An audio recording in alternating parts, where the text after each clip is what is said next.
Hey Pokemon Masters, Toby here, and when it comes to the Pokemon world, who's really running the show? Is it the champion in the Pokemon League? They'd certainly have the strength and power to take anyone else on. Or maybe it's Professor Oak, the very same who sent you and every other trainer out on their journey in the first place. Perhaps Professor Oak has an ulterior motive. Or maybe it's the evil teams of the Pokemon world, like Team Rocket, the shady underbelly of everything else going on. Maybe they're really in control. But there is one Pokemon Masters, one name that keeps on popping up, and I've done Pokemon conspiracy theories for a long time, and every time, and I'm looking into evidence, and there it is again, that same name.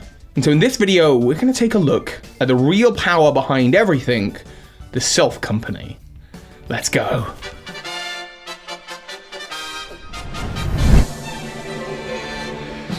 Yes, Pokemon Masters Silph Co. They produce everything from potions to Pokeballs. The Pokeball, of course, being a capture containment unit of Pokemon. Stuff like this has existed throughout history. Everything from Sir Aaron's staff that was able to contain the aura or life energy of Lucario, or ancient armors that allowed trainers of old to master their Pokemon. In their various forms, Pokeballs have existed for a long time, and then 500 years ago, Magearna was created looking like a giant Pokeball, and the ancient Pokeballs that we see in Legend Arceus were created, likely from hollowed out apricorns by Great Smiths. Great Smiths, by the way, was mentioned in Ultra Sun and Ultra Moon as being the GS that the GS Ball represents, as in created by these greatest smiths, with Kurt being one of them, perhaps the person to master and perfect the modern day Pokeball, a patent that was then bought out and mass produced by Silph Co. Sitting in Saffron City is the beating heart of the Kanto region. What is it that Silph Co, with this Pokeball creating technology, are out to do? Is it just to make a profit like any other big company, or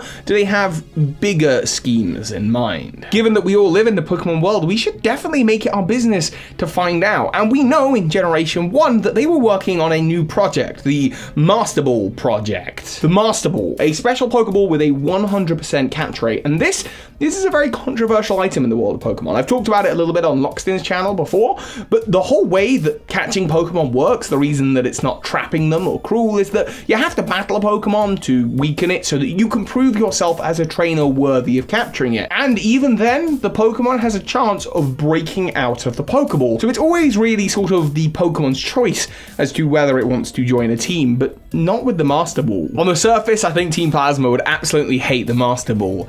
Then again, evil organizations in Pokemon would probably benefit from having a Pokeball that could capture any legendary Pokemon, and that is where Team Rocket comes into it. In the Generation 1 games, Team Rocket lead an assault on the Silph Co building, raiding it and trying to get the blueprint plans for the Master Ball from the president of Silph Co, and they're unsuccessful. You manage to repel them, and after they're done, scientists in the building will tell you that research on the Master Ball project has been stopped. It's been paused, they're cancelling it, they're not doing it anymore, except clearly they are, because Master Balls keep on appearing throughout the series, usually in the hands of respected professors, people who could be trusted with the technology, or in the hands of the National Lottery, because you can win one occasionally in the lottery system in Pokemon, or the other main place that you find them, well, Team Aqua and Magma's hideout, from Cyrus, from Colrus on the Team Plasma frigate. The Master Ball appears in the hands of evil organizations everywhere. It's a tool that would be useful to any of them. But now, and here's the really fun bit I wanted to talk about, we can link together these evil organizations with the Master Balls back to Silph Co, because you know what else all of these evil organizations, their bases and Silph Co have in common?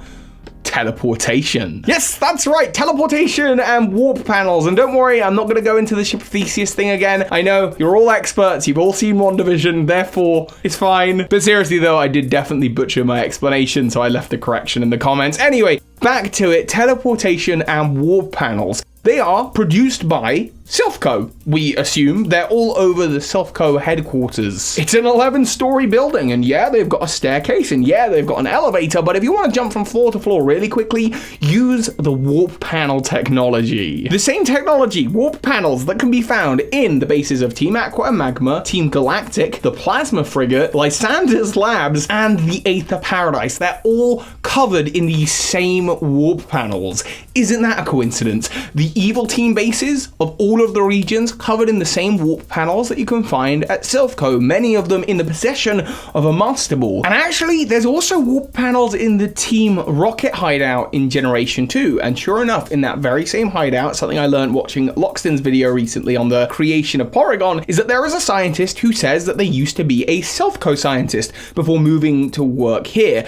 Perhaps this scientist is the person that created Porygon, and perhaps there's someone who worked on the warp panel technology that's made its way to the underground rocket hideout in Mahogany Town. And something else I want to point out here that Loxton also mentioned, just to point out how big, to illustrate how huge Silphco really are, is that we learned that Porygon was made in the Pokemon lab on Cinnabar Island by Silphco. We know this because that research document is found in Silphco. The reason they'd have the document is because they own the lab that heralds a Dr. Fuji as their lead scientist. The same Fuji that in Pokemon Origins also implied that he created Mewtwo, that has some involvement with Team Rocket. When you save him in the Pokemon Tower, he's like, oh, I didn't need saving from these guys, but thank you for coming up and hanging out and helping out anyway. Dr. Fuji is in deep with Team Rocket, and he too used to be a Silphco scientist. And on top of that, this whole thing, by the way, fossil restoration, the creation of Pokeballs and Pokemon products, is just like the Devon Corporation over in the Hoenn region. Again, they're much like Silphco. They make Pokemon products, they make the same Pokemon products. We know that they work through Pokeballs through the manipulation of Infinity Energy, and including Infinity Energy in the Pokemon products you buy. They use that same energy to restore Pokemon back to life, and that's how you get your fossil Pokemon revived in the Hoenn games. That's probably how it works in the Kanto games as well. That's probably how they created a Pokemon from code with Porygon. And to top it all off, two more things to suggest these two companies are related. Number one, the Silph Scope that allows you to see invisible ghosts, and the Devon Scope that allows you to see the invisible Kecleon.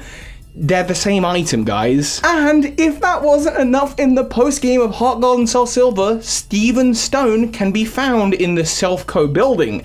These companies aren't rivals, they're the same company. It stands to reason that the Pokeball factory in Kalos, probably also owned by Silphco, fossil revival companies across the Pokemon world, probably all owned by Silphco. They own everything. And specifically, the technologies that they're working on are to do with the giving and taking away of life in regards to Infinity Energy and fossil Pokemon and Porygon, and the digitization of Pokemon, which is where you've got your Pokeballs coming into it, again, Porygon, and perhaps that's also how the PC system works, the digitization of Pokemon, putting them in the Pokeballs ready for storage. When we see in the animated series the beams of light when Pokemon get called back to their Pokeballs, we may well be seeing the digitization of the Pokemon, reverting it into code to store it in the Pokeball. And actually, this might well be part of how the warp panels work. In the Silphco building in Let's Go Pikachu and Eevee, look at what's happening to your character as they teleport. They're getting turned into code in one place and then reassembled, your code reassembled elsewhere. Though in other games, the teleportation process between these panels looks a lot more like Abra's teleport. And that's something I mentioned in the Hiker video. And I want to talk about Abra here because where is the Silphco building? It's in the heart of Saffron City. The city where the gym is just filled again with these warp panels, and the leader, Sabrina, is all about her psychic Pokemon, specifically the Abra line. Alakazam is her ace. Okay, Toby, you are going off the rails here. Hang on, can we just summarize before we get to the next big part of this theory? So, Silphco are all across the Pokemon world. Devon, Pokeball Factory, Cinnabar Mansion, they're all owned by Silphco. There are Silphco employees like Scientist Ross and Dr. Fuji who have moved over to Team Rocket. And the technology for the Master Ball that is sought after by evil teams was produced first at Silphco, and while they told the world that they had stopped working on the project, clearly the Master Ball got out there. Additionally, they seem to have produced this warp paneling, teleporting technology as a result of combining like the digitization process of the Pokeball or Porygon with the psychic teleportation powers of Abra. Brilliant, wonderful, cool. Okay, so that's where we are so far. How does this all come together? What's the big conspiracy here? Well, this is something I dabbled with in that Hiker video recently, but one of the ways that teleportation could work is by teleporting you not from floor to floor, but from floor in one dimension to a floor in another dimension. This could just be one of the ways it works to help account for all of the other problems that come with teleportation. What's happening when you're stepping on a warp tile is that you're heading through a wormhole and barreling through to a Silphco in another dimension. Red, blue, green, green, yellow. Oh, and we know this technology exists in the world of Pokemon. Introducing the link cable, the canonical in-universe name for interdimensional trading as seen in the Delta episode of Omega Ruby and Alpha Sapphire when they try to create a wormhole that will deflect a meteorite to a different version of Pokemon Ruby or Sapphire so that this Hoenn doesn't have to worry about it. The link cable is interdimensional trading, and it was produced by none other than the Devon Corporation. And again, let's go back to Porygon here. It is interesting to note that Porygon Z was originally designed to be a Pokemon that would be able to investigate alternate dimensions. This is the technology that Silphco, Devon, all these big companies are interested in. Also, as an aside, this is why I think the PC system is linked up to this, because Bill, who, by the way, in the animated series, I see Mewtwo on your door. How do you know about Mewtwo's existence? Bill? Well, Bill in Generation 2 was able to create the time capsule, a time-traveling version of trading. So, I mean, this is just unreal. The only people with access to this kind of technology are Silphco and a couple of Bill's cohorts across the Pokemon world who help run the PC systems, including Celio, who in Leaf Green and Fire Red wants to get the Ruby and Sapphire items so that you can trade with Ruby and Sapphire. Items that, interestingly enough, in the manga, in the Adventures manga, Giovanni is after. Also, going back to the Porygon Z thing, if there are versions of Silphco that are trying to screw over other dimensions so that their dimension can stay well and happy and uninvaded by Giovanni and Team Rocket, well, they might allow for the creation of the dubious disc. No one knows who really made it, but using their technologies to pop on over and just put a corrupt disc on the table to just kind of mess up with the other dimensions so only an elite few, a select few Silphco buildings from across the multiverse are linked up and in cohorts. It's a pretty effective thing to do. Corporate espionage. Honor your own company in a different universe. I love it. But then we're left with a final question, because the dubious disc, as Lockstin pointed out in his video, is found in like the Team Galactic building and is also found in the Aether Foundation. And the Aether Foundation have a vested interest in intergalactic kind of research, as does Team Galactic. So the question of this Master Ball getting out to all the evil teams and the warp panel technology appearing in all of their secret bases, all of them. What does that say about the evil team leaders and their relationship to this big Silphco? The awakening of legendary Pokemon for the sake of science, research? Is that something Silphco would be interested in? Yeah, probably. But Silphco have a reputation to maintain. Heck, their very building, the Silphco building, is split between Silphco and Devon. And oh, by the way, just side tangent here a little bit. This is a big multi-theory. Another reason we know that the Devon Corporation and Silphco are connected here, Fuji and Mr. Stone used to be friends, and in the Mew Faraway Island event for Emerald version, in that event there is a sign saying that Drake of the Elite Four, Mr. Briny, Mr. Stone, and Fuji from Kanto all came together to hide the Mew on Faraway Island. So maybe their intentions were at some point, or are even really good, but maybe that is all just a front, because the fact of the matter is